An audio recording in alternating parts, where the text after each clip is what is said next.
Hey, Closet Busters, come on and gather around. It's time once again to kick down those closet doors of life. We're here to escape our BS, explore our fears, and elevate our self-expression. I'm your host, Rick Clemens, bold move expert and coming out coach, and I'm going to take you to the party, the pulpit, the wake, and back to the party of living your life uncloseted. So come on, grab hold of yourself and get ready to step out, step up, and step into living your truth as we explore more stories, tips, and tricks for living your life uncloseted. Now let's get to the show.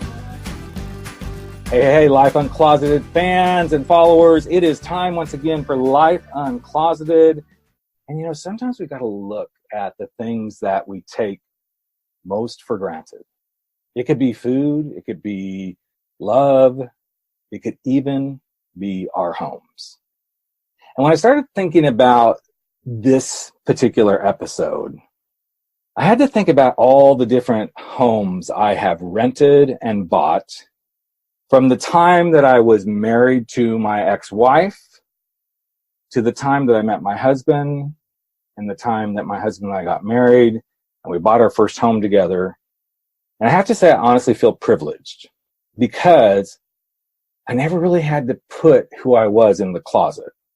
Now, I hand a lot of that to having a really good realtor who did the best she could, and she's amazing. But she was also very open-minded, and she realized that to be the best realtor she could be, she had to uncloset her own thinking and make the bold moves to just see every customer as a customer, regardless of their race, their age, their cultural backgrounds, and their sexuality. And when I came across today's guest, I thought this is truly a story about uncloseting and taking care of people and making bold moves to create something that benefits the world as a whole. And I have to tell you that Jeff Hammerberg has done an amazing job. He's created a business that's very focused on uncloseting the world to the LGBTQ community and serving that community as a realtor.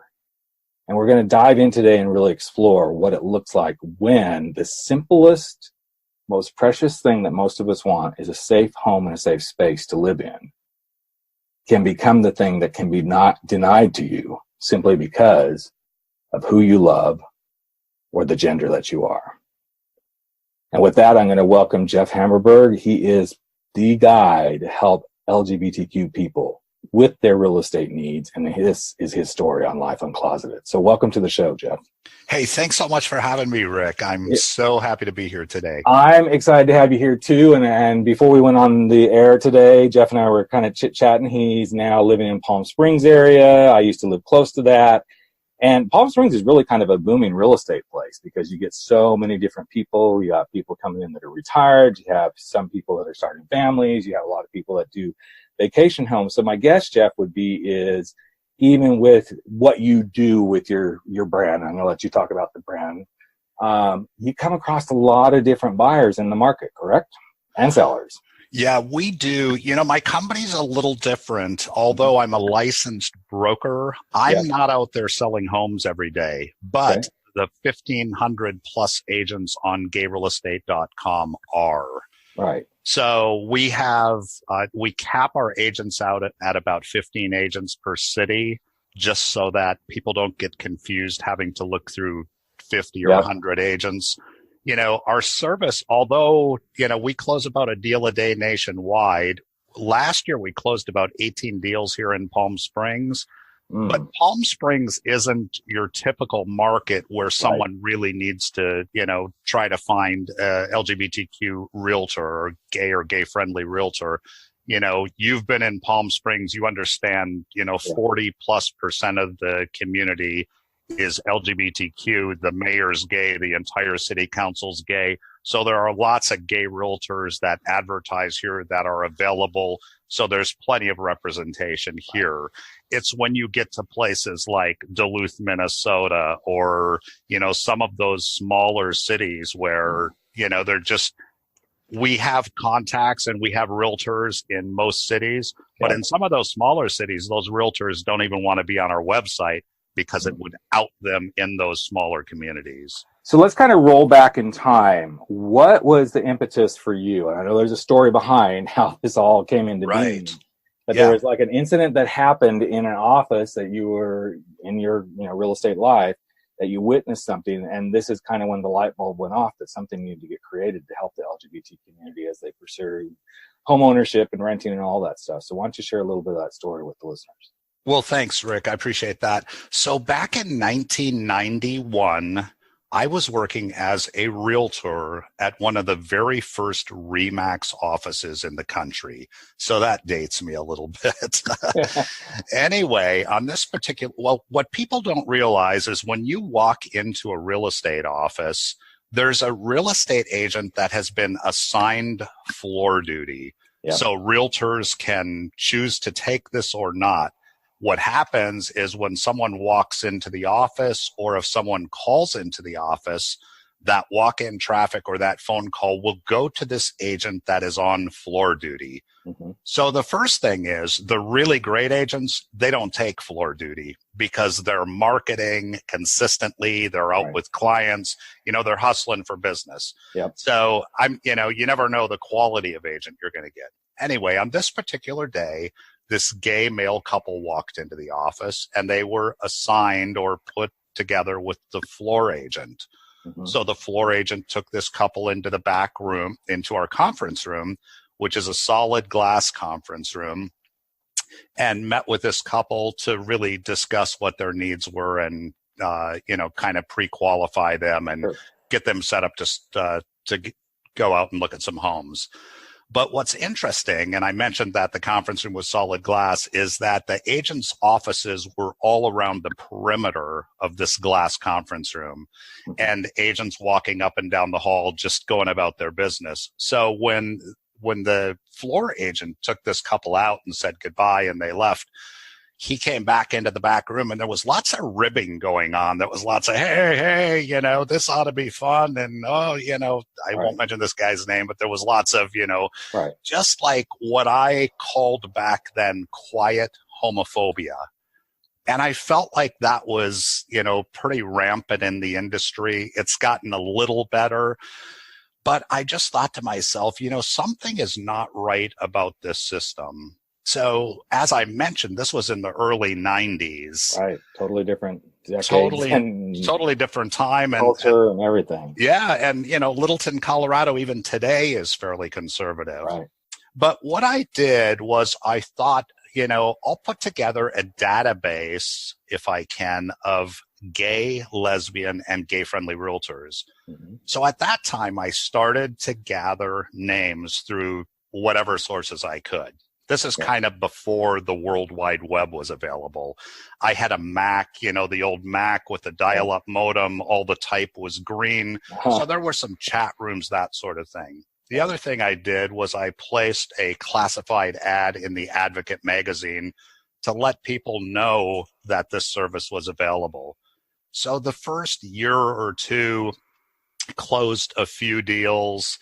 When the web finally came around in kind of the mid-90s, we developed a site which was called Home Lounge, because at that point you really didn't want anything with the word gay in the name,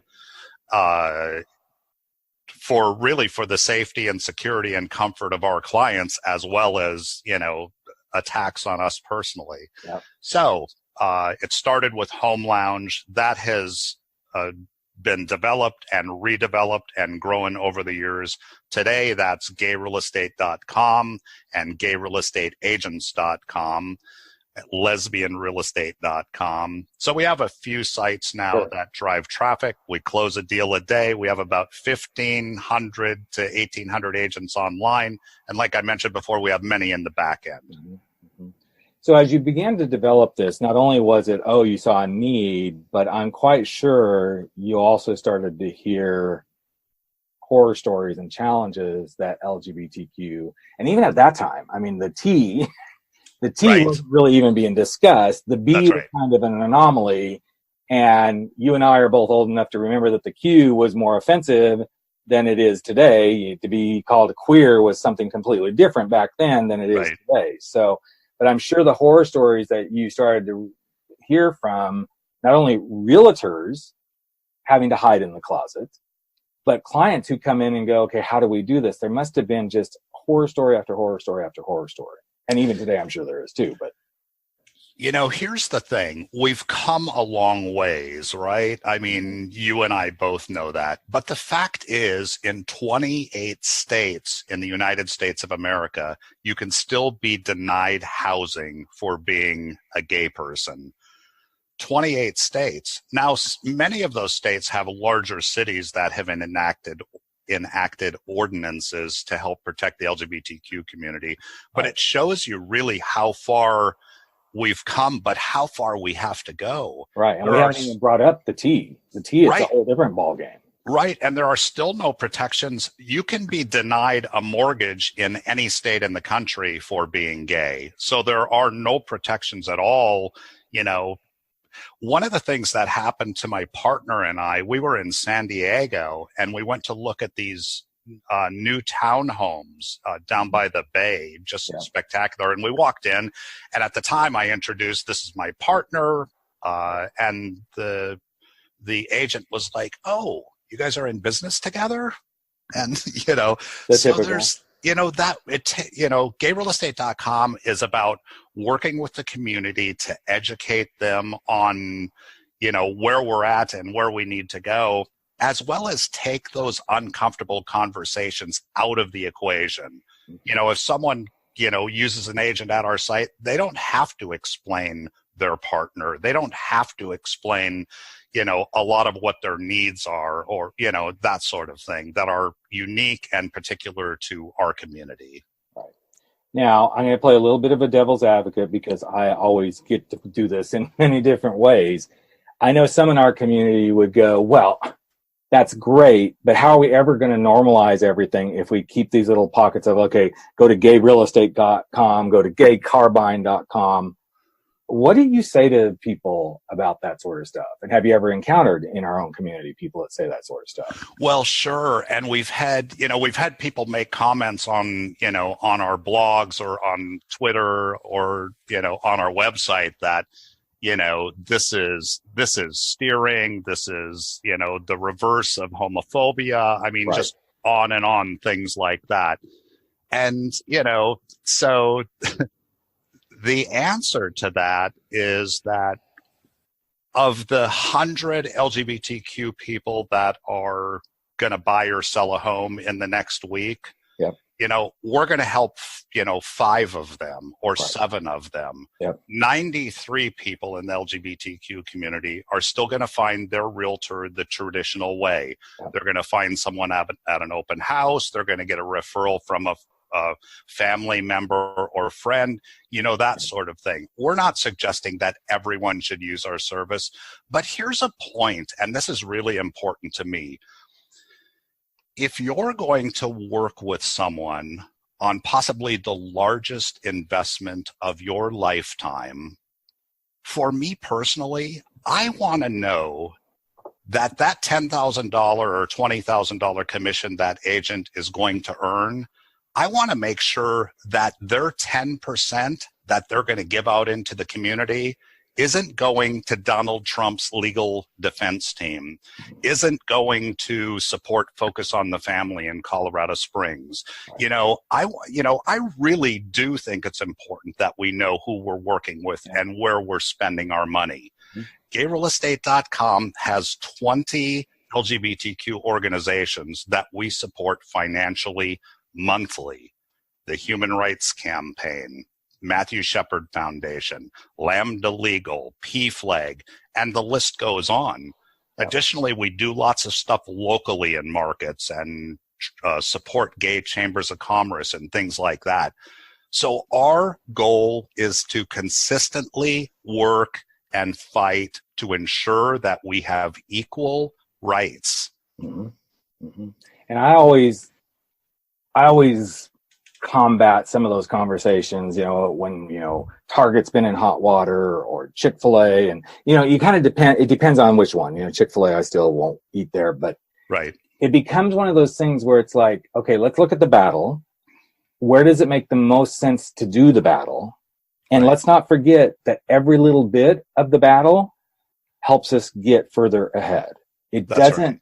it doesn't mean just because gayrealestate.com exists that you should go use that. But I know, doing the work that I've done, helping people come out of the closet late in life, that most of my clients are not on the coast. They're all in middle America. Right. Because it's not comfortable and safe to go try to find a therapist or a coach to talk about this stuff.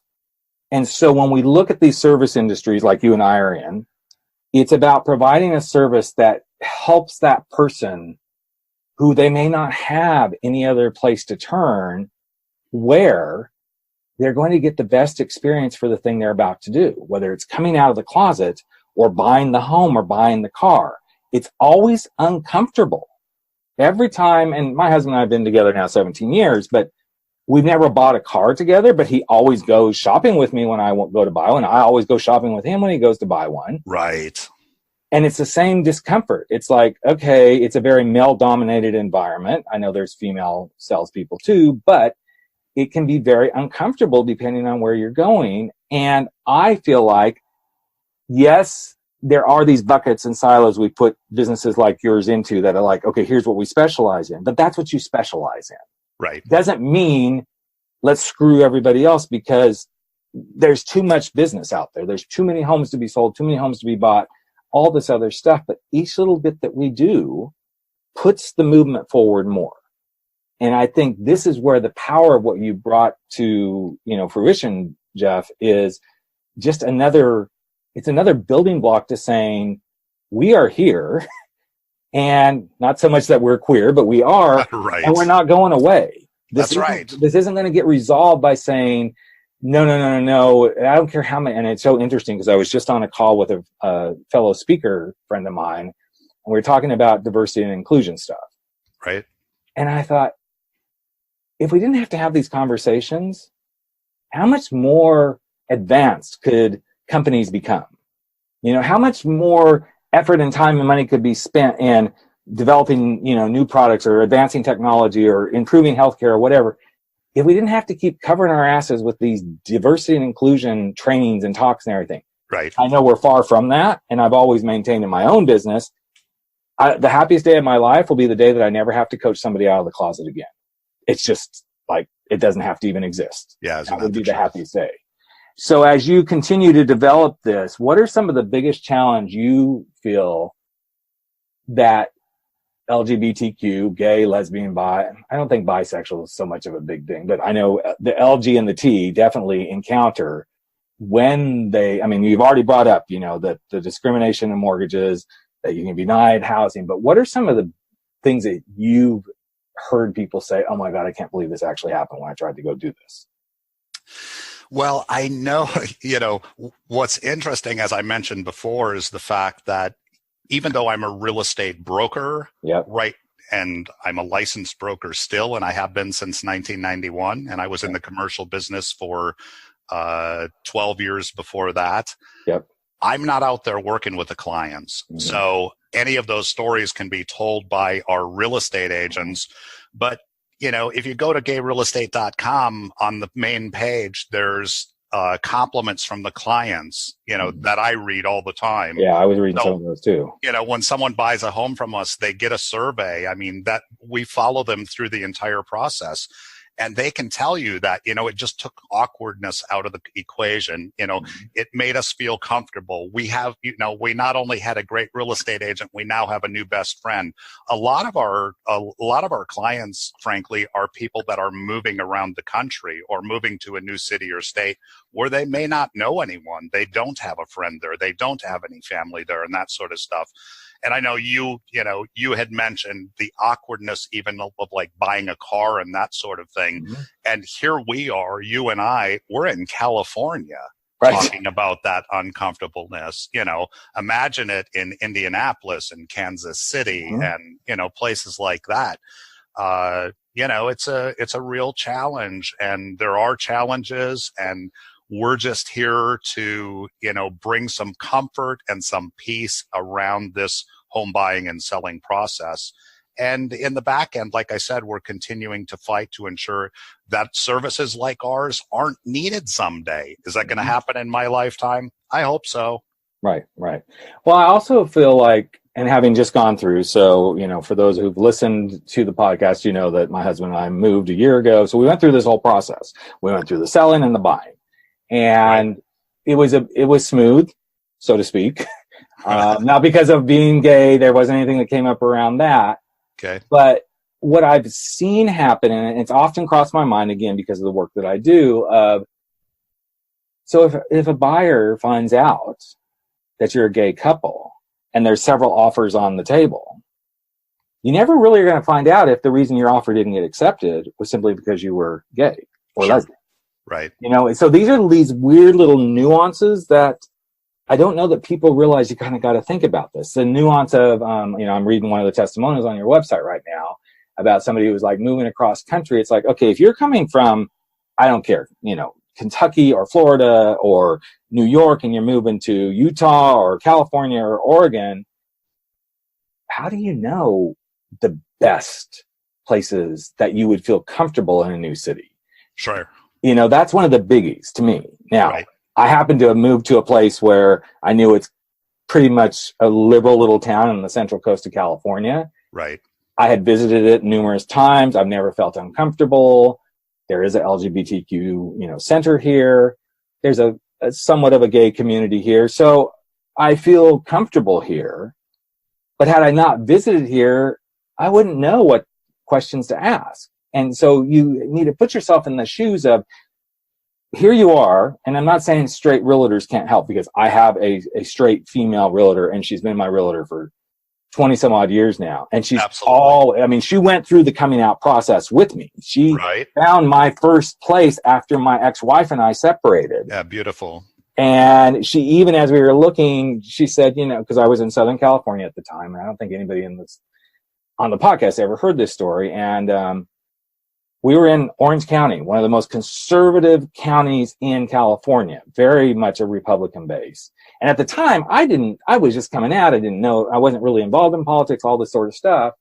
And as we started talking about where I wanted to live, she said, I know you're going to think I'm crazy, but she goes, I think a good fit for you would be Laguna Beach. I'm like, well, of course Laguna Beach would be great. I love Laguna Beach. It's beautiful, all this stuff. Right. And I said, but I can't afford it. And she goes, Rick, let me do some work. And the most amazing thing that she came back with was, Rick, I found this little tiny studio apartment. It's no bedroom for your girls, but they're young.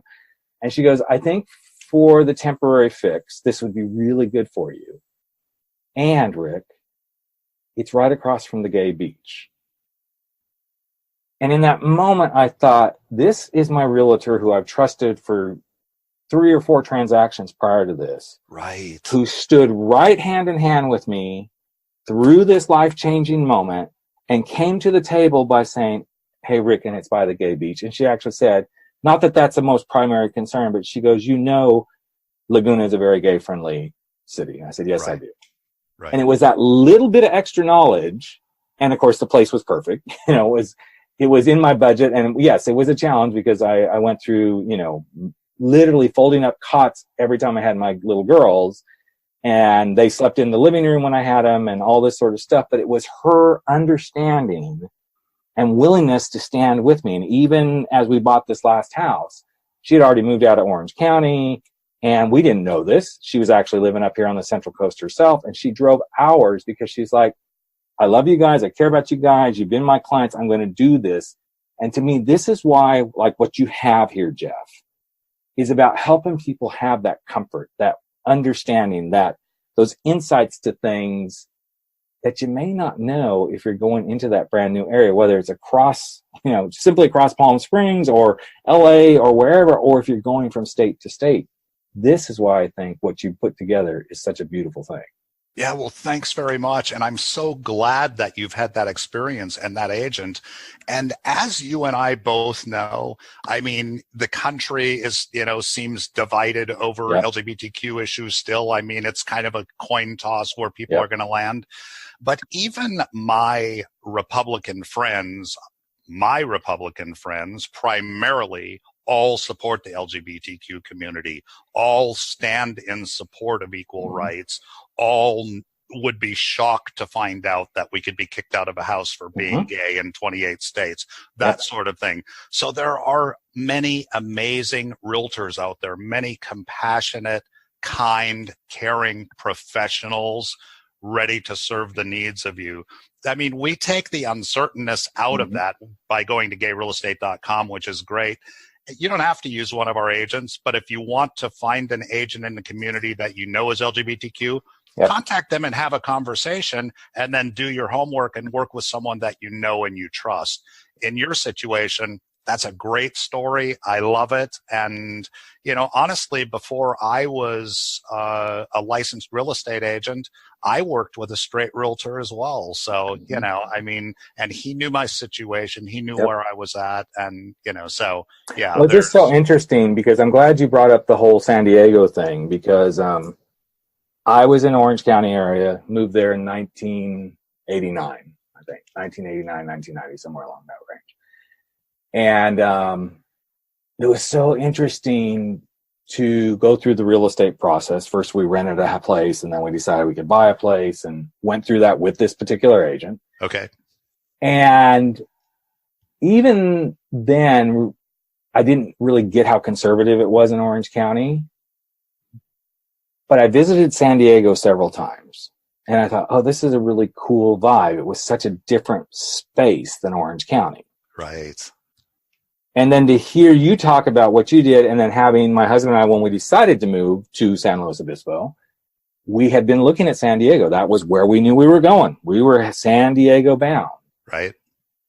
And I have to say, it was really interesting to go through open houses and stuff in San Diego, because it was pretty open and accepting. And maybe I just got really lucky, but I know there's conservative places in San Diego County as well that. Sure. I mean, it's a military city. So right, exactly. So there's always these interesting things that people have to think through. Right. And this is part of the reason I wanted Jeff to come on and talk, because it is not only about, first, the bold move that you made to like establish this business. I think that's a huge, big, bold move. Second, it's about uncloseting things where people don't have to feel uncomfortable. And I know that many of us in the LGBTQ community, we get the thing we always have to think about, but the simple things like selling a house, it always comes up in my mind. Right. Do I keep pictures out of me and my husband? Do I not? Right. Do I have anything that's going to tip somebody off that we're a gay couple because I want to sell this house? That's right. When we go to buy a house, is it going to be awkward?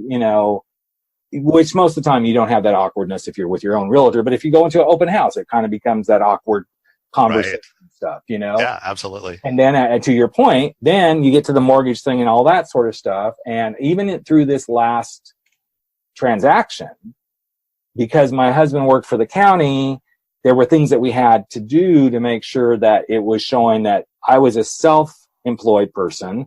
Okay. He was an employed person. And so we had to make sure that our marriage certificates and all this stuff, it was all these things that just convoluted, right? It's very convoluted, right? That I hate to say it, heterosexuals don't have to deal with so much. You're right. It's ridiculous. There are certain things, obstacles that we have to know and be prepared for, So, I mean, some of that, working with an LGBTQ agent or working with a straight agent could just be legal ignorance, right. Just totally not just unaware of. Here's another thing that I didn't have a problem with it, but it was, I guess because my husband was working, and because I can work whenever I want and all this sort of stuff because of the kind of business I'm in, I actually made the trips up here to do the initial home inspection. Then I was making the trip to do the final, and then he ended up deciding to come up with me, but I'd already got up here and then he drove up.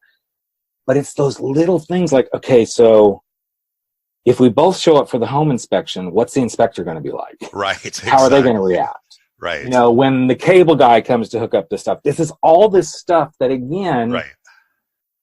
I hope, and I do have straight listeners that listen to this because of the way the podcast is at this point, but I would love everybody to take a little bit of inventory and say, when was the last time you had to worry about the cable person coming and hooking up stuff in your home? The gas people. Right. Electrician, a repair person, a realtor, a home inspector, Right. carpet cleaning people. Right. You don't realize all these things that you take for granted as a heterosexual person that an LGBTQ person constantly has to be thinking in the back of their minds. Sure, that very first gay male couple that were taken out, now that agent was competent. I knew him. He was, I'd call him a friend of mine, but I'm not sure that he had ever met a gay person in his entire life, you know, and with all the ribbing and stuff in the back room, he put them in their car, eventually sold them a home. But I just kept thinking, you know, I wonder if he spent as much time with them as he would have with a straight couple. I wonder if he showed them every home that was available. You know, I wonder if he showed them homes in his neighborhood, you know, all of this crazy sort of stuff. Now, yeah, this is back in 91, but those are all the questions, you know, that we have, some even today. You know? Oh, yes, even today. I mean, there's just too many states that you can still not get a home. You can be thrown out. You can't get mortgages, all this sort of stuff. And especially given this current political climate, I mean, I think all of us in the LGBTQ, I don't want to say we're walking on eggshells, so to speak, but we're definitely awake. We're, we're feeling dismissed by the current administration. Right, exactly. I mean, it's absolutely ridiculous what's happening. And, you know, I don't know whether I'm probably more mad at all of the, you know, people that are lining up and keeping their mouths shut behind our leader than I am at the leader himself. Right. Exactly. You know, so where do you go with that? And it's these little things that, again, I felt this was why this conversation was important. Yes, it's always about a bold move. It's always about that living the life uncloseted. But if we don't continue to live our life uncloseted and we don't continue to be bold, even as we go to buy homes and get real estate and everything and be more open. And I realize for those of you who are listening who are in some spaces in our country or the world where it's not safe, this is not Rick saying, go out and be who you have to be, screw everybody else. No, go be who you need to be in the safest way possible for yourself while helping all of us normalize we're just humans. We're just humans loving people, doing life. In fact, John Pavlovitz, who's a Christian pastor who his blog is Things That Need to Be Said. And he's very much an advocate for the LGBTQ community, straight guy, amazing man. I don't have it right here in front of me, but he had posted on Instagram a couple of days ago, quit beating up the LGBTQ community. They're just trying to live their life. They're just trying to love people they love. They're just trying to raise families. They're just trying to go to work and make a living. They're just trying to be a part of humanity. Leave them alone. And I'm pretty sure I saw that as well. Yeah. What an amazing message. Yeah, he's amazing. And I hope by these kind of conversations, we can make it as simple as we're just trying to find a home to live in a neighborhood that we love, where our kids, if we choose to have children, whether they come from biological relationships in the past, or you adopt or you surrogate, we're just trying to do life. And a part of that life is transacting real estate, because it's all about a happy home. Right. And we're great neighbors, right? Exactly. We're great neighbors. And if you need help decorating, you got your HGTV staff right there with you. Exactly. Yeah, and that's very stereotypical, and I hate to say stuff like that because I know lots of my gay brothers and sisters who do not have that interior design gene, and that's totally cool too. But exactly. You know, it's always interesting to me, especially having been, you know, kind of from the Palm Springs area, to see this preponderance of, you know, a very concentrated LGBTQ community. Right. But then you get out of that Palm Springs central area and you start to get into some of the La Quintas and some of those areas, and you're right back to very conservative. You're absolutely right. Then people go, well, then why don't all the LGBTQ people just stay in their little bubbles? That's exactly what you want us to do, because then you don't have to deal with it. And unfortunately, folks, we're everywhere. We're everywhere. We're going to be everywhere for all of time. We've been everywhere. Maybe before where we are today in time, we weren't as present, but we're always going to be here. And we're always going to need this housing stuff. So. I mean, I've spent the last 37 years in Denver. My husband and I have been together the last 16 years, and we love Denver, Colorado. Denver and Seattle have kind of been head to head over the last half a dozen years as the number one real estate markets in the country. So Denver has just went crazy. Yep. And so it was partly because I turned 60 in September and I'm looking for a warmer climate. I started in northern Minnesota, went to Colorado, and now I'm in the desert, which I love. But it was also part that like the millennials drove us out. And we say that jokingly because Denver is just this fabulous city, but Palm Springs is just more manageable for us right now. Yeah. So, well, Jeff, I'm so glad we got connected, and I'm so glad you're bringing something to the world that does have impact, that is a bold move, continues to be a bold move, and helping not only, I don't want to say just helping the LGBTQ community, it's actually helping the world to realize it's just a part of life. We are just part of the human race, and we have needs just like anybody else. And that's when I see businesses like yours that I feel very prideful in. Anything that helps normalize the conversation is exactly where each and every one of us should be putting our efforts in this day and age. So yeah, well, thank you so much, Rick, and thanks for all you're doing with your speaking and coaching and books and these podcasts, because you're touching lives, and it's really what matters, right? It is. Open It hearts, really is open minds, and come together. And open houses, for that matter. So there and you go. Open houses.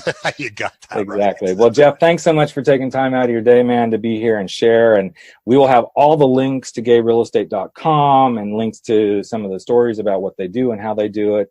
And if you need a home and you're not sure you're ready to go battle the normal real estate life without a gay realtor in your back pocket, then you just might want to go visit gayrealtors.com. So thanks again, Jeff, for being here, man. Really appreciate it. Thank you so much, Rick. Appreciate your time. All right, there you have it. Another episode of Life Uncloseted has come to an end, but that's okay. We're going to be back in just a couple of days sharing more stories, tips, tricks, and wisdom for helping you live your life uncloseted. And you know what? You can share too. Just take a few moments if you like and if you believe in this podcast and share it with someone you know today. Share it from your phone, go share it on iTunes, Stitcher, wherever you are. Maybe even give us a rating and review, because you know what? It's all about the planet living their life uncloseted. I'm Rick Clemens, host of the show and the guy who helps you make those big, bold moves. And I hope you never stop stepping out, stepping up, and stepping in to living your life uncloseted. Catch you real soon. Take care, everyone.